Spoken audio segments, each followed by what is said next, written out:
tetap berani setia akan Tuhan. Dan yang membuat mereka setia, pasti itu karena Roh Kudus.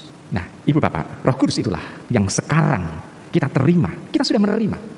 Walaupun secara sakramental itu dimasukkan dalam sakramen inisiasi, yakni sakramen krisma.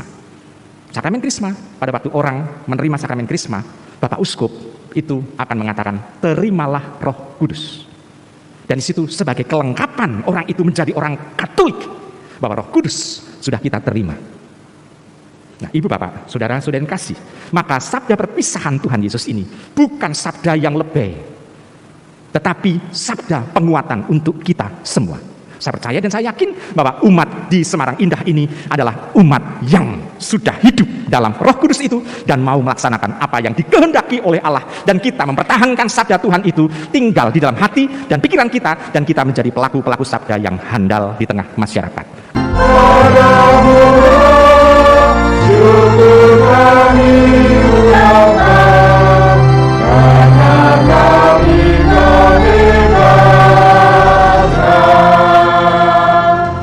Dalam nama Bapa dan Putra dan Roh Kudus. Amin. Tuhan bersamamu.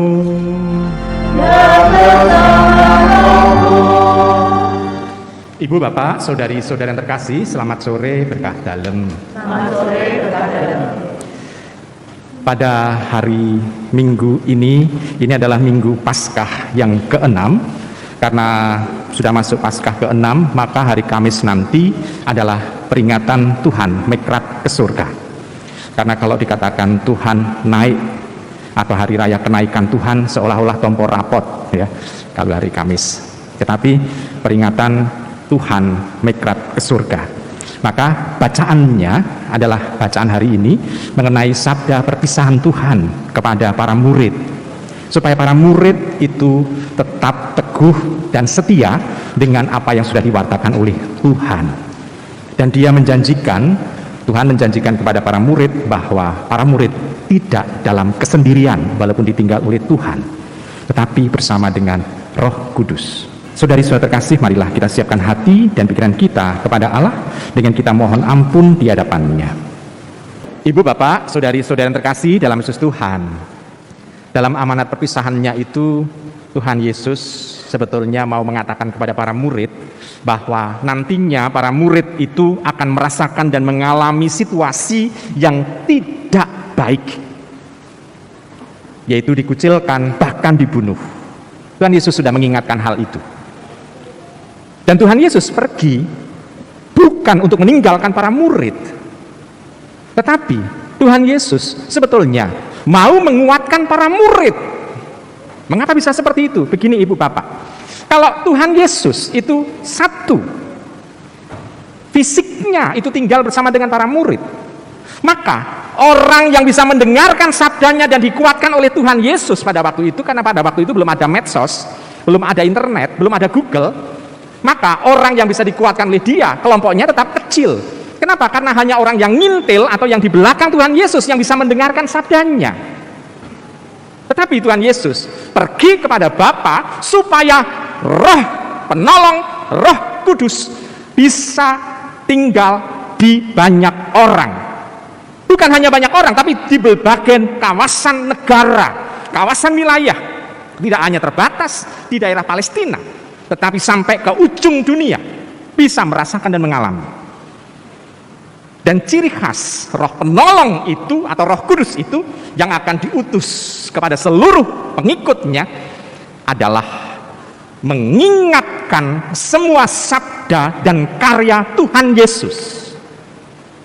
Jadi yang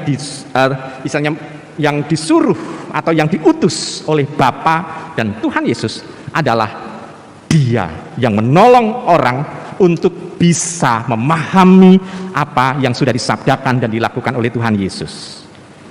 Maka Roh Kudus tidak akan berbicara berlawanan dengan Tuhan Yesus, tidak akan juga melawan Tuhan Yesus, tetapi menuntun semua para muridnya untuk bisa kenal siapa Tuhan itu. Karena disebut dengan istilah penolong dan Roh Kudus, maka wujudnya tidak tampak, roh tidak tampak. karena tidak tampak, maka di situ mau diungkapkan bahwa dia tidak hanya bertugas diutus dalam satu periode dalam waktu yang singkat. Oh, Roh Kudus hanya saya utus dalam waktu 1 milenium. 1 milenium maksudnya adalah 1000 tahun. Tidak. Tapi sampai sekarang ini kita memasuki milenium ketiga, Roh Kudus tetap berkarya. Nah, kalau yang diutus adalah manusia, maka manusia yang terikat ruang dan waktu, pasti yang diutus itu hanya bertugas satu periode yang singkat. Maka ibu bapak, saudara terkasih dalam Yesus Tuhan Yesus mau mengingatkan kepada kita semua, dia pergi ke Bapa supaya bisa mampu untuk menjangkau banyak orang. Ini catatan yang pertama. Catatan yang kedua, untuk mengatakan bahwa Roh Kudus bukan pertama-tama mengisi kekosongan karena ketidakhadiran Tuhan, bukan. Tetapi Roh Kudus mau meneruskan karya yang sudah dimulai oleh Tuhan Yesus. Dibedakan, kalau mengisi kekosongan seolah-olah manusianya dihibur saja. Tetapi kalau meneruskan berarti mau untuk mengingatkan banyak orang yang mengingat tentang Tuhan Yesus untuk ingat apa yang sudah diwartakan dan disabdakan olehnya.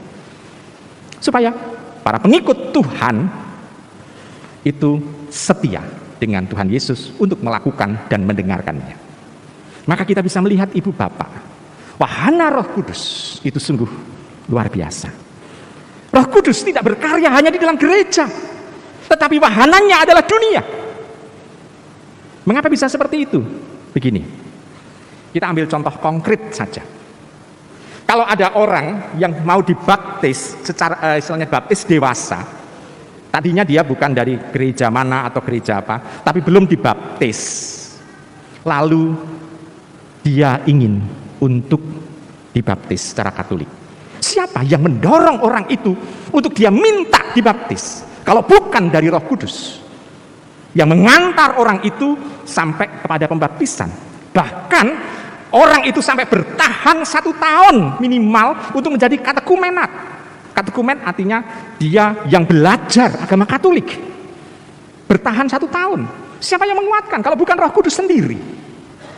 Dan orang itu belum dibaptis, maka kita bisa melihat wahana Roh Kudus adalah seluruh dunia.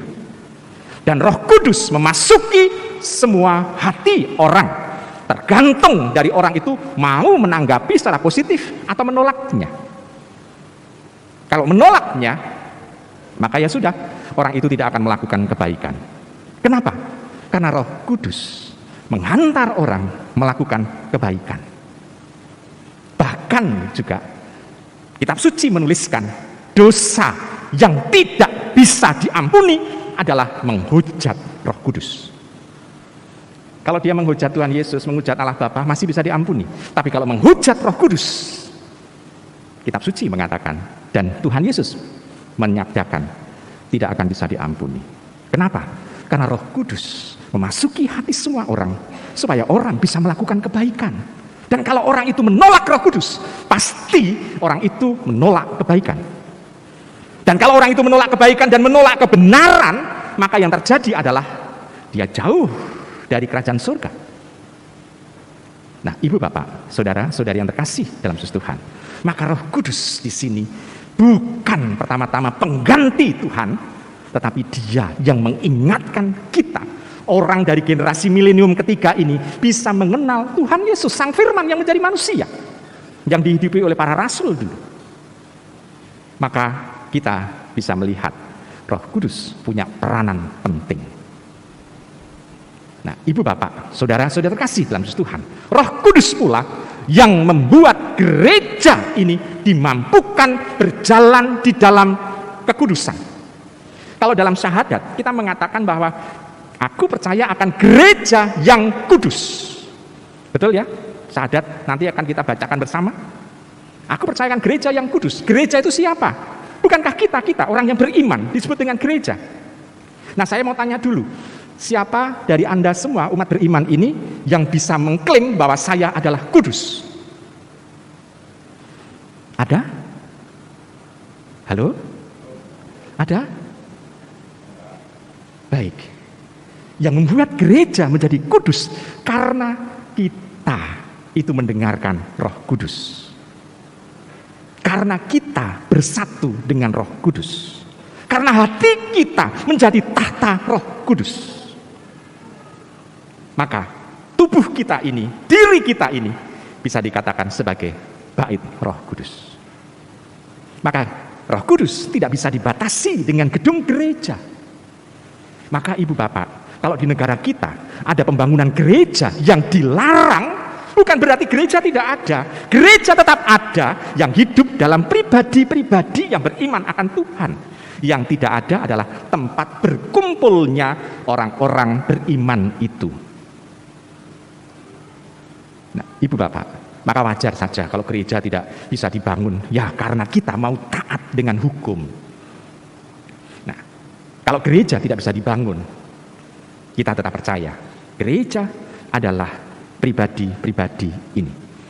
Maka kita bukan pertama-tama mendirikan gereja ini sebagai organisasi, bukan. Tetapi gereja sebagai kumpulan jemaat beriman akan Tuhan yang mau meneruskan misi Tuhan Yesus di dunia ini, yakni dengan kita sudah menerima damai sejahtera, kita membagikan damai itu kepada banyak orang. Nah, tugas kita menjadi sangat-sangat berat sebetulnya.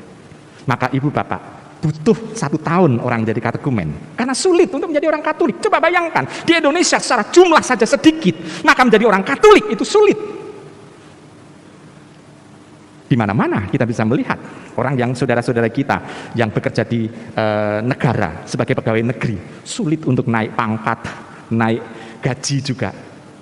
Tetapi kesetiaan mereka sungguh luar biasa. Maka kita patut kagum dengan mereka yang tetap berani setia akan Tuhan. Dan yang membuat mereka setia, pasti itu karena Roh Kudus. Nah, ibu bapak, Roh Kudus itulah yang sekarang kita terima, kita sudah menerima. Walaupun secara sakramental itu dimasukkan dalam sakramen inisiasi, yakni sakramen krisma. Sakramen krisma, pada waktu orang menerima sakramen krisma, Bapak Uskup itu akan mengatakan, terimalah Roh Kudus. Dan di situ sebagai kelengkapan orang itu menjadi orang Katolik, bahwa Roh Kudus sudah kita terima. Nah, ibu bapak, saudara-saudara yang kasih, maka sabda perpisahan Tuhan Yesus ini bukan sabda yang lebay, tetapi sabda penguatan untuk kita semua.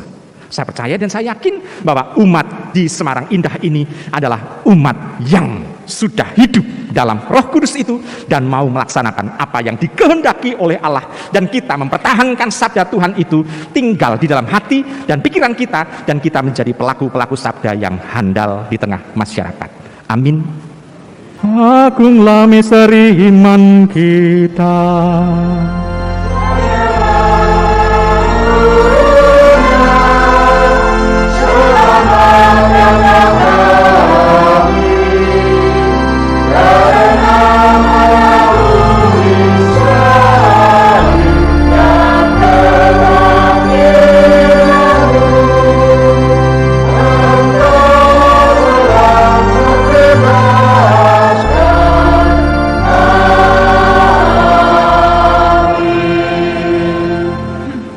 Ibu, Bapak, saudari-saudari terkasih, tadi ada 2 calon pengantin dan kebetulan kedua-duanya itu antara paroki kita dengan Kebon Dalem. Jadi kalau masih ada yang jomblo bisa mencari di Kebon Dalem. Karena 2 calon kebetulan dari tempat kita dan Kebon Dalem. Ibu, Bapak, saudara-saudari terkasih dalam Tuhan, saya ucapkan terima kasih karena ada banyak umat yang mendoakan saya. Karena 2 minggu yang lalu saya tidak pernah nongol di pastoran karena saya harus mengikuti program priesthood enrichment, kan karena kebetulan sudah tabisan 27 tahun, jadi wajib untuk ikut itu oleh kongregasi, ditugaskan untuk itu. Jadi saya terima kasih. Jadi saya bukan karena melarikan diri atau sakit, bukan, tapi karena harus ikut itu. Mudah-mudahan bisa semakin siap menjadi imam sampai mati menjadi imam juga, karena salah satu tema yang dibahas adalah menyiapkan kematian. Mengerikan ya, tapi mati yang baik itu harus dilakukan untuk melihatkan hidup yang baik pula. Maka marilah kita mohon berkat Tuhan supaya Roh Kudus ada di dalam diri kita. Tuhan bersamamu.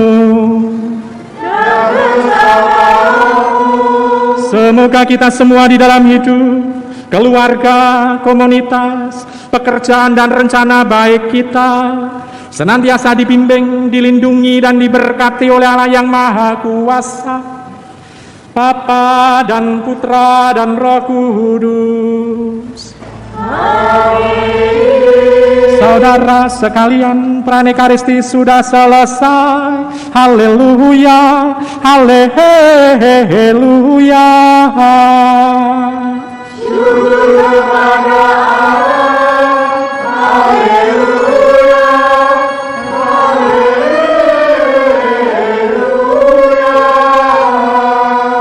Marilah kita pulang, kita katakan Injil Tuhan.